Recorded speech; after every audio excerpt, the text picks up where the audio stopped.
Video ini dipersembahkan oleh Bandung Studi Club, Smart Friend, dan Khan Academy.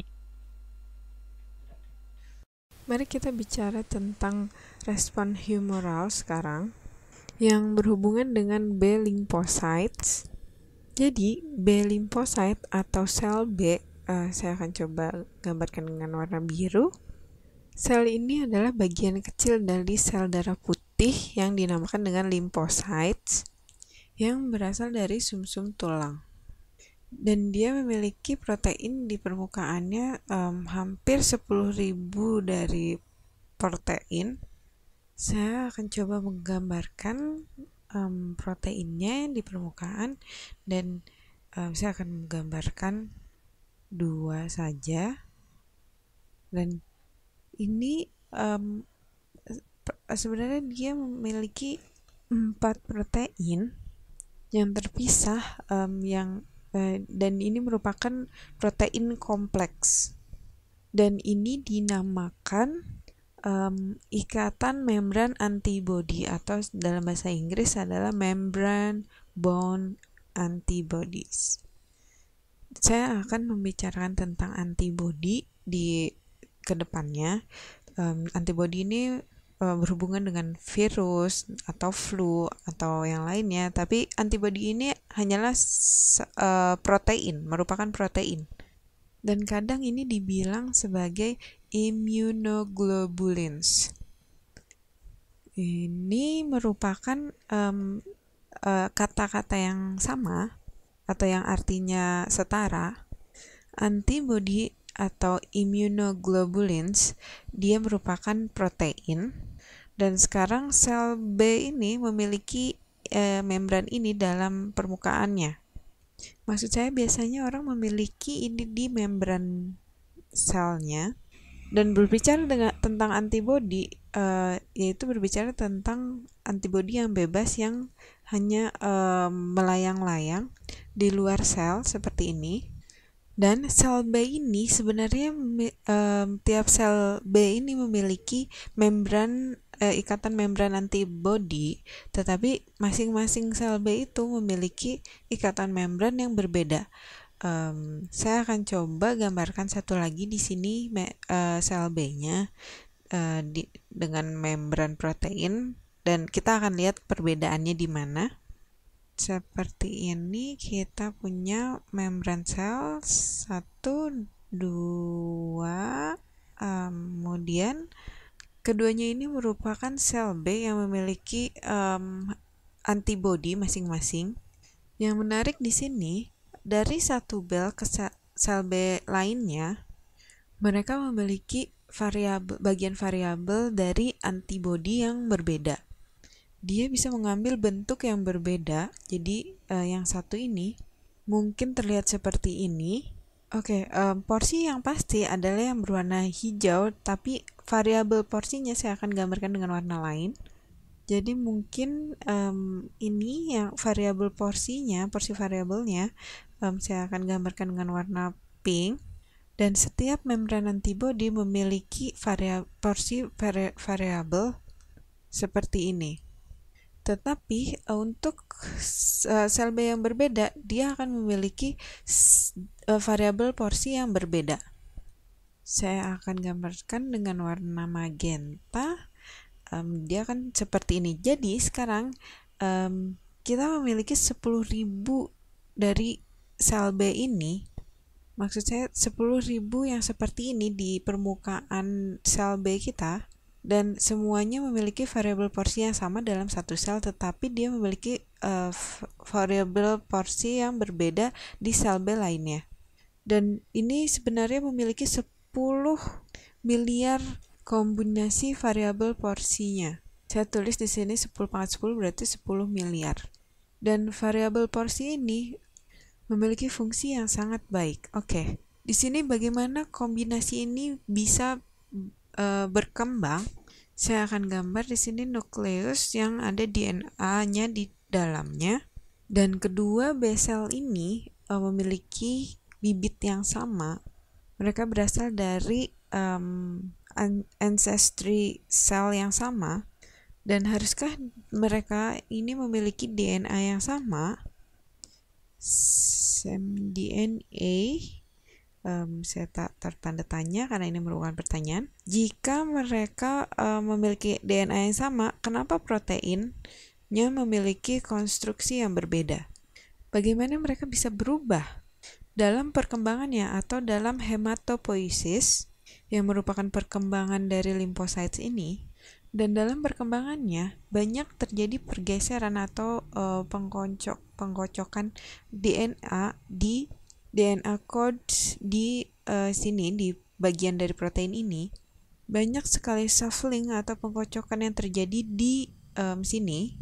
Dan ketika limfosites ini atau sel B ini matang, dalam sisi kematangannya, maksud saya proses kematangannya, mereka secara intensional tersusun kembali dan DNA memberikan kode pada bagian ini yang menuntun seluruh diversity atau keragaman dari porsi variabel ikatan membran ini. Dan kenapa mereka bisa beraneka ragam? Oke, banyak sekali hal-hal yang maksud saya sesuatu yang dapat masuk ke tubuh Anda dan sistem imun kita akan bereaksi pada hal tersebut dan ini bisa menyebabkan mutasi sel. Dan sekarang saya akan coba saja anggap kita mendapatkan virus yang belum pernah dilihat sebelumnya atau belum pernah ditemui sebelumnya oleh tubuh kita.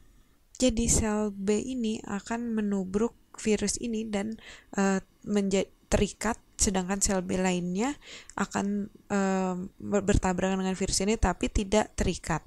Dari sekian banyak sel B yang bertabrakan dengan virus ini, mungkin ada salah satunya yang akan terikat oleh virus ini. Mungkin saja sel yang ini dia akan terikat dengan virus seperti ini, dan bagian dari permukaan yang terikat dengan sel B, bagian ini yang saya warna hijau ini merupakan atau dinamakan dengan epitop. Jadi sekali sel ini terikat dengan patogen yang asing, dia akan menjadi aktif, sel ini akan menjadi aktif. Ingat bahwa dia memiliki 10 pangkat 10 kombinasi atau kita bisa sebut dengan self response combination. Jadi ini adalah self responding combination. Ini merupakan kombinasi yang sangat besar yang ingin terikat setidaknya dengan sebagian dari patogen atau sebagian virus atau beberapa bakteri.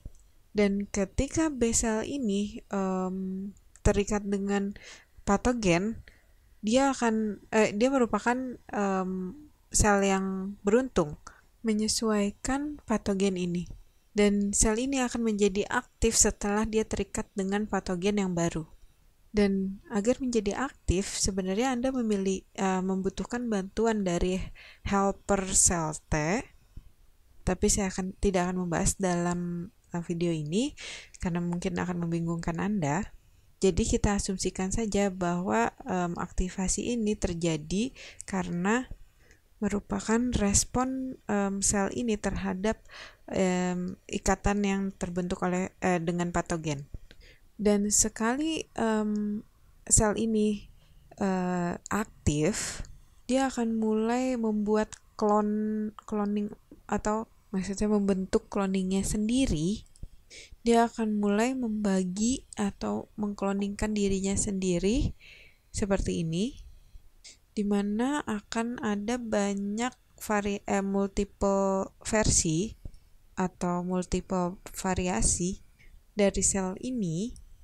Dan sama seperti sel sebelumnya, ini akan memiliki membran seperti ini. Sebenarnya dia akan memiliki banyak membran 10 ribuan, tapi saya hanya menggambarkan beberapa saja di sini. Dan ratusan sel yang terbentuk ini ada beberapa yang akan menjadi sel memori sel yang akan menjadi reseptor yang sempurna. Jadi memori sel ini memiliki reseptor yang sempurna lebih baik daripada sel yang sebelumnya.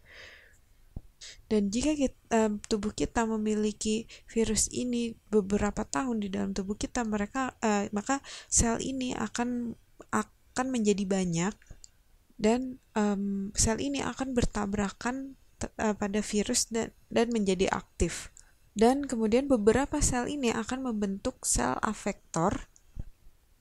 Efektor sel ini akan menjadi pabrik dari antibodi.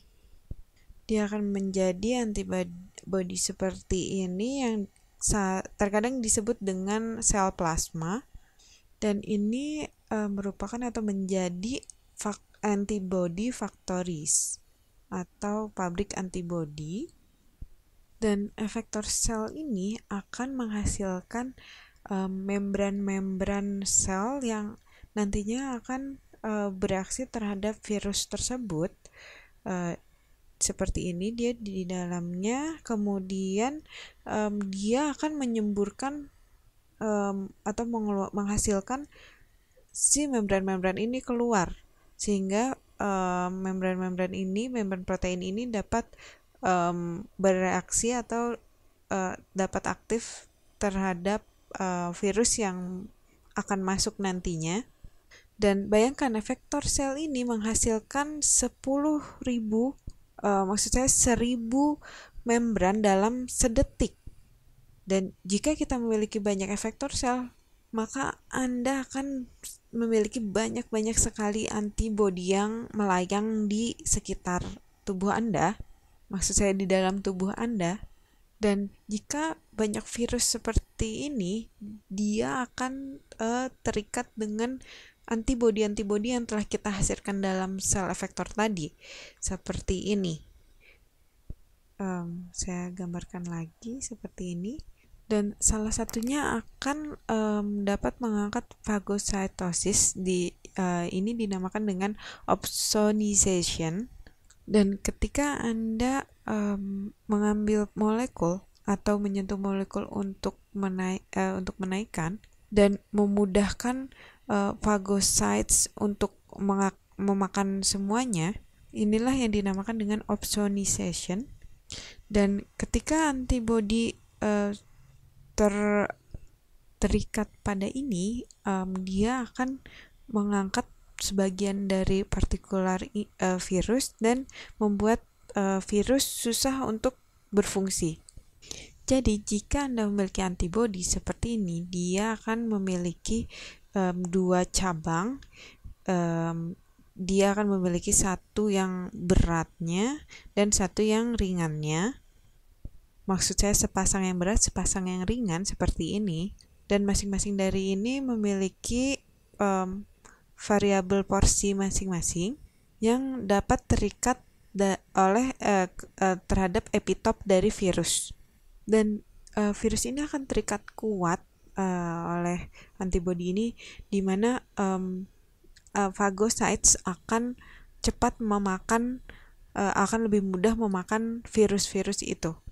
Jadi dalam sel B ini kita memiliki banyak kombinasi yang dapat mengenali hampir seluruh sesuatu yang masuk ke dalam cairan tubuh kita. Tetapi kita di sini belum menyelesaikan permasalahan tentang bagaimana sebenarnya sel infiltrate ini, atau jika kita memiliki sel. Video ini dipersembahkan oleh Bandung Studi Club, Smart Friend, dan Khan Academy.